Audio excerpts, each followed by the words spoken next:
அண்மை செய்தி. மும்மொழிக் கொள்கை புதிய கல்விக் கொள்கையை ஏற்க மறுப்பதால் பழிவாங்கல் என முதலமைச்சர் காட்டமாக விமர்சனம் செய்திருக்கிறார். பாஜகவிற்கு தமிழகம் மீது வெறுப்பு இருப்பதாகவும் அவர் தெரிவித்திருக்கிறார். அது குறித்த அண்மை செய்தியை தற்போது பார்த்து வருகிறோம். மத்திய அரசு கல்வி நிதியை ஒதுக்காததை சுட்டிக்காட்டி முதலமைச்சர் மு.க. ஸ்டாலின் காட்டமாக தெரிவித்திருக்கிறார்.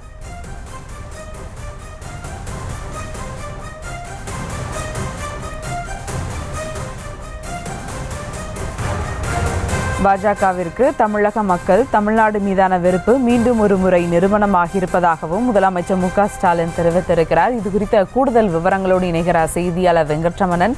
வணக்கம் வெங்கட்ரமணன், விவரங்கள்.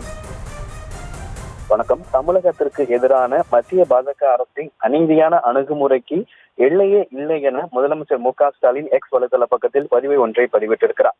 NEP மற்றும் மும்மொழி கொள்கையை நிராகரிப்பதற்காக அவர்கள் வெளிப்படையாக மிரட்டல் விடுத்து தமிழக மாணவர்களுக்கு ஒதுக்கப்பட்ட 2152 கோடியை பறித்து இப்போது அதை மற்ற மாநிலங்களுக்கு ஒப்படைத்துள்ளனர் என அந்த பதிவில் தெரிவித்திருக்கிறார்.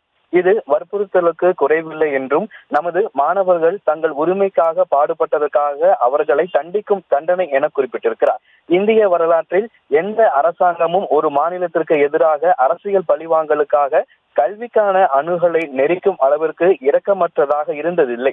தமிழ்நாடு மற்றும் அதன் மக்கள் மீதான அநீதி மற்றும் வெறுப்பின் முகம் என்பதை பாஜக மீண்டும் ஒரு முறை நிரூபித்திருக்கிறது என முதலமைச்சர் மு.க. ஸ்டாலின் எக்ஸ் வலைதள பக்கத்தில் தெரிவித்திருக்கிறார். தமிழ்நாட்டின் கல்வி நிதி குஜராத் மற்றும் ஊபி ஆகிய மாநிலங்களுக்கு மாற்றப்பட்டதை சுட்டிக்காட்டி முதலமைச்சர் இவ்வாறு தெரிவித்திருக்கிறார். குறிப்பாக கல்வி விவகாரங்களில் எந்த ஒரு இதற்கு முன்பாக இருந்தக்கூடிய அரசு செயல்படாத அளவிற்கு தற்பொழுது மத்திய அரசு இது போன்ற கல்விக்கான அணுகலை நெருக்கும் அளவிற்கு இரக்கமற்றதாக இருந்ததில்லை என ஒரு காட்டமான ஒரு பதிவை பதிவிட்டிருக்கிறார். தமிழகத்திற்கு எதிராக மத்திய பாஜக அரசின் அநீதியான அணுகுமுறைக்கு எல்லையே இல்லை என்கின்ற அந்த ஒரு பதிவை முதலமைச்சர் அவர்கள் எக்ஸ் வலைத்தளத்தில் பதிவிட்டிருக்கிறார்.